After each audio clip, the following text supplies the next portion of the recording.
Hi, Denise Gwen, reading aloud for you from my novel, The Greasy Spoon, Chapter 23. They stand at the entrance to the slaughterhouse. To their left are a series of chutes and rails and metal bars and ramps, and an unloading dock wide enough to accommodate a truck backing into it and loaded down with a shipment of hogs. The dock doors wide open, giving them a tempting view of the sunny day outside. But Nick knows better than to think they can hightail it down those ramps and chutes and escape to freedom, although he does wonder.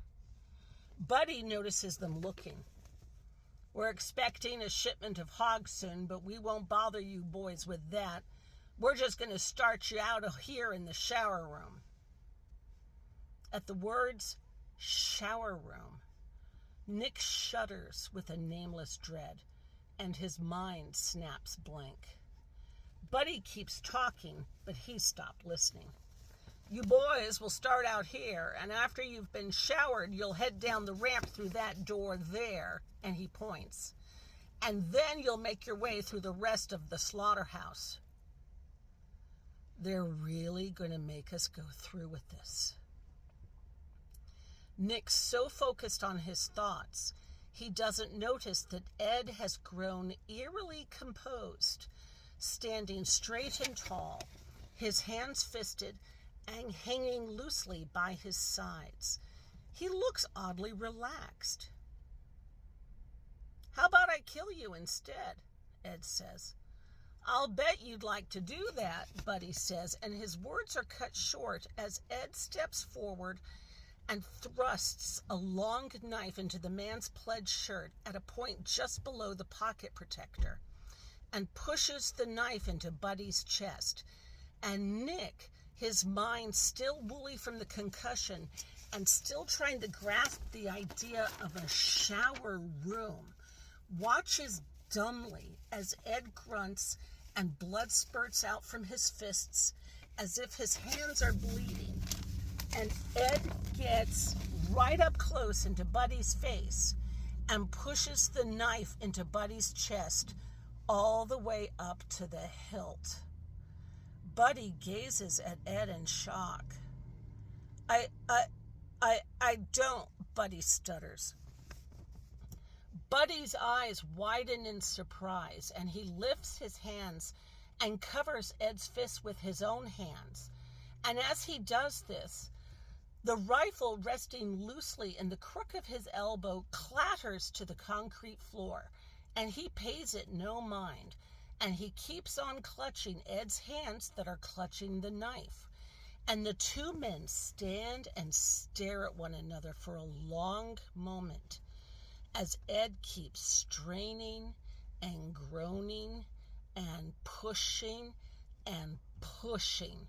And Ed slowly pushes Buddy hard enough he has to step backwards until Buddy's backed up against the concrete wall, and yet Ed still keeps pushing and grunting and straining.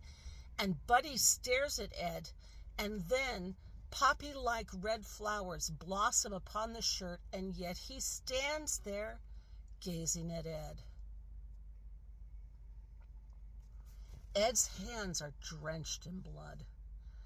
Blood oozes from the knife embedded in Buddy's chest, and Ed's hands and wrists and Buddy's hands and wrists are covered in blood, and the blood seeps onto the cuffs of Ed's white shirt and slowly absorbs the white cotton and creeps up the cuffs, nearing the shirt sleeves. And Ed standing so close to Buddy, the two men are nose to nose. And the blood spurting from Buddy's chest unspools all over the front of Ed's shirt, forming a baseball-sized bloodstain, and both Ed and Buddy are covered in the old farmer's blood. Buddy moans. "Fuck you, you old cunt," Ed hisses. Nick isn't doing a goddamn thing to help. He forces himself to concentrate and he looks around him to make sure nobody else is approaching. Thus far, it appears to be only the three of them, and one of them is dying. At last, Ed releases the knife and steps back unsteadily and skids a little on the concrete floor, slick with the old man's blood. And as he steps away, Buddy's knees crumple, and with his back still rammed up against the wall, he slides to the floor with his legs jutting out straight in front of him like a rag doll.